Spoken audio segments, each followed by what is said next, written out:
The first question that comes to mind is, are you consciously aware of this constant battle that's going on in your mind between positive and negative thoughts? Today's topic is called mind field, right? And that's mind field. And I think you're going to love it.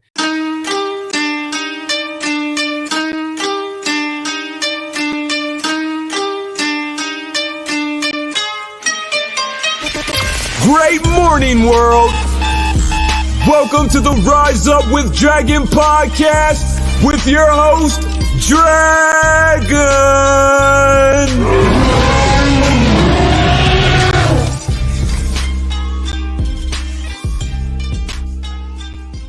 What's up, and great morning, world. We got a little bit of a new look today on the social media live. We've got headsets on, and I'm actually using them. In the past, I've actually put headsets on just to look like a cool podcaster, but today I'm actually using them because I am making my first attempt, once again, pushing myself into the unknown to use a new piece of equipment called the Rodecaster Pro. Wouldn't it be cool if I could say this episode is sponsored by Rodecaster or Rode? Anyway, great morning, everyone. Very excited about this Rise Up today. Just as a quick reminder, we're running this live on social media. I'm recording this as a podcast, which gets edited and sounds a lot better. If you want to subscribe to the podcast, go to Rise Up with Dragon on all platforms, iTunes, Spotify, all that. And actually, we're actually in Ghana, in India right now, which is really cool.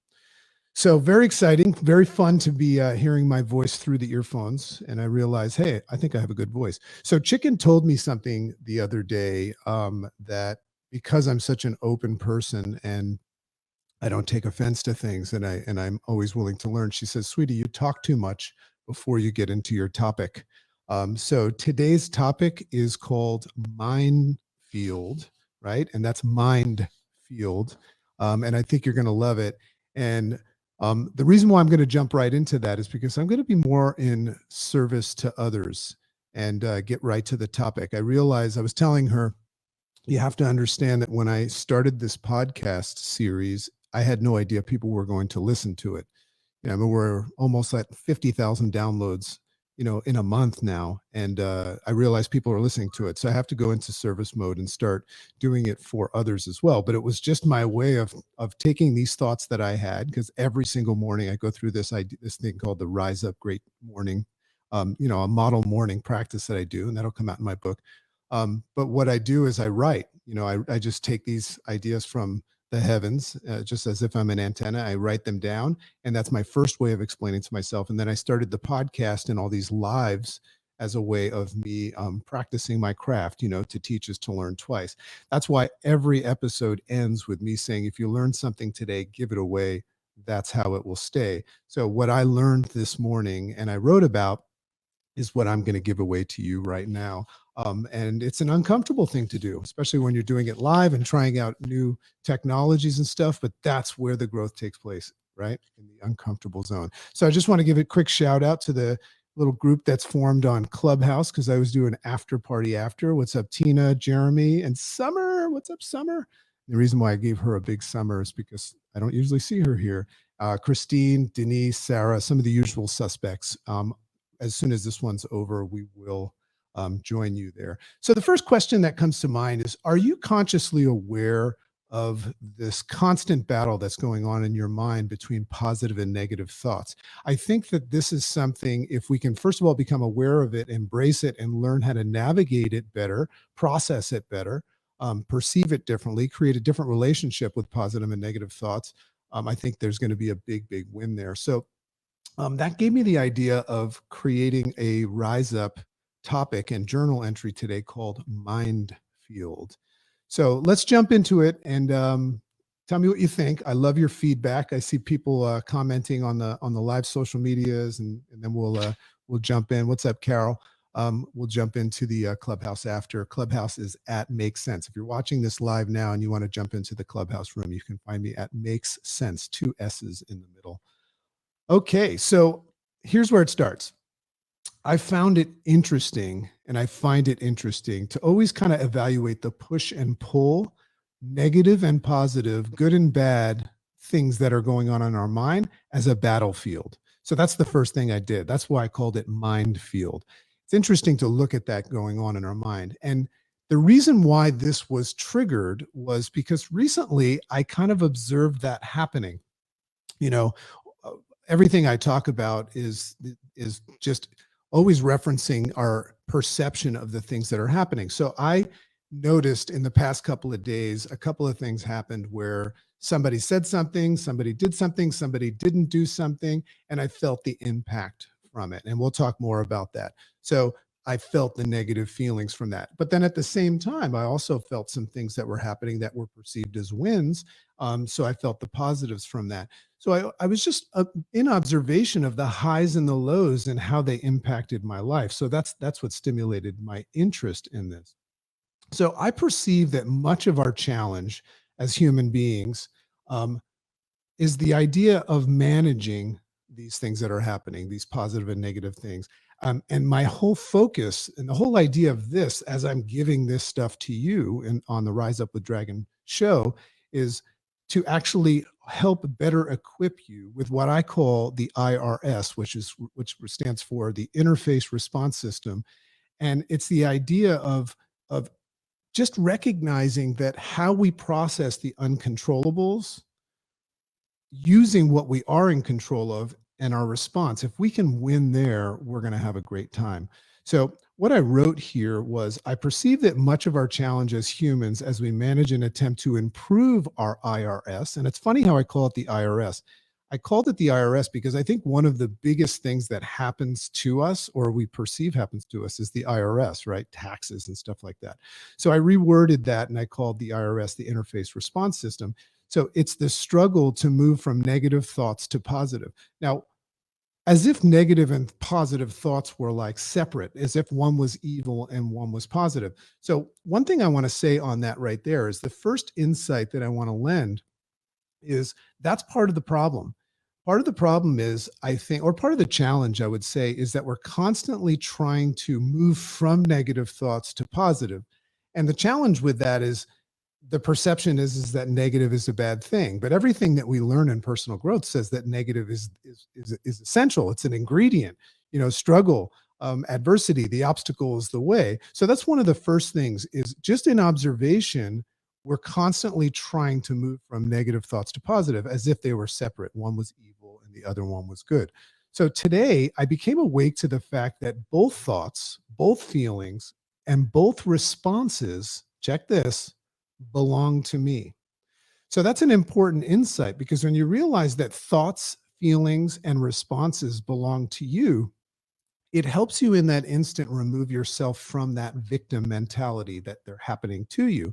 You know, as you evolve in life, you realize things aren't happening to you, they're happening for you, and then they're happening through you, right? So that means you have to recognize that most of what you're perceiving in the response that you're having, both positive and negative, they actually are owned and possessed by you. So I just became awake of that. And I caught myself in an unconscious drift that carried an assumption that good thoughts and intentions were mine and the negative and evil thoughts and intentions were not. Now, just marinate on that for a second.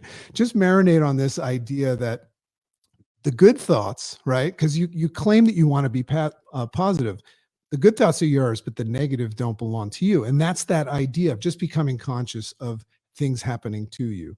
I love that. And that really, really got me going in this journal entry because I said, wow. And by the way, just as a side note, I teach a lot of people to journal. That's the importance of journaling, is not knowing what you're going to say, just having an idea and just starting to freely write, allow yourself to write. I do this podcast and I regurgitate this stuff twice a week, unless I'm interviewing somebody. And we got some great interviews. I'm going to be interviewing next week Nir Ayel, who wrote the book Indestructible. Go get that book and just eat it like a pizza. It's just awesome. But what I do every day is I write these things down. And when I just freely allow myself to journal on a topic, about 4 or 5 sentences in, I all of a sudden, my brain wakes up because I'm allowing myself to do it. And I just all of a sudden say, wow, unbelievable. So in the practice of mindfulness and present moment thinking, we don't turn our minds into a battlefield with good fighting against evil. So that's what I'm saying is in the practice of being mindful, I think we need to catch ourselves sometimes allowing and also partaking in creating a battlefield in our minds, which is a battlefield is happening perceivably between good and evil. So we acknowledge that both sides of this battle belong to you. So we recognize that evil can be transformed into good vices or and good and vice versa. So let me read that again for my future edit. We realize that, let me just read this again here. We acknowledge that both sides belong to you, and we recognize that evil can be transformed into good and vice versa. So they are both equally positive and negative, and with a flip of a switch, I was actually reading a book called Switch, and it's a great book. It just talks about how if we just flip a switch, everything changes. So with the flip of a light switch, we can perceive them both as useful and both as our own. Once again, just embracing this idea that feelings, good and bad, all feelings, they're our own. So renowned Zen Buddhist, and I love this book. I love everything he does. Thich Nhat Hanh, and I don't know if I'm saying his name right. In his book, You Are Here, it speaks to this, and it speaks of this and reminds us that even in a precious flower, dig on this. This is super, super cool. This is a great perspective to take with you in the day. Even when you're looking at a precious flower, when you look deep within this perceived precious, beautiful thing, this flower, you can still find deep within it compost, right? And identify. And he wrote another book called No Mud, No Lotus, same type of thing. Even in a beautiful lotus, one of the most beautiful flowers that exist, lotuses actually grow in smelly mud. No mud, no lotus. So we can find compost in this beautiful flower and identify how that compost played a role in the creation of the beautiful flower. Now, what's the value of that? Well, maybe the evil that you think sometimes perceive as not yours and is creating this perceived battlefield, maybe the evil is actually a good thing. Maybe it's the compost. And here's a question that I always ask people. If we keep on trying to experience positive and good, and we keep on trying to win, would those things even exist if not for evil, bad, and loss? Right? So we're always kind of playing this. There's this perceived battlefield in our head, but recognizing first that all those thoughts are ours, right? That's the first step. And then also recognize that they're all necessary. So if it is, here's this new idea. If you are seeking winning and feeling good, right? And everything just being as beautiful as a flower, you're going to need compost, you're going to need losing, and you're going to need struggle. That's one of the reasons why I became attached to Buddhism. I wouldn't say I'm a practicing Buddhist. I would say I'm a practicing Stoic. But what I love about Buddhism is it just gives you this different way of looking at things and creating a different perception that things that we used to perceive as negative actually might be useful and important.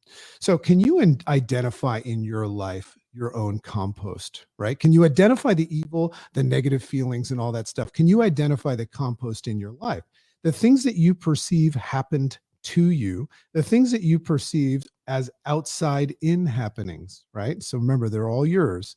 Remember, if something's inside of you, you allowed it inside of you. Now, that's easier said than done because our mother, father, teacher, and preacher snuck things into us and programmed us from a very young age. So perhaps you identify these things as scars. Do you identify any scars in your life or baggage, right? A scar and a baggage is just something that you perceived happened outside in and you decided to keep on carrying it with you. So how do these scars serve you?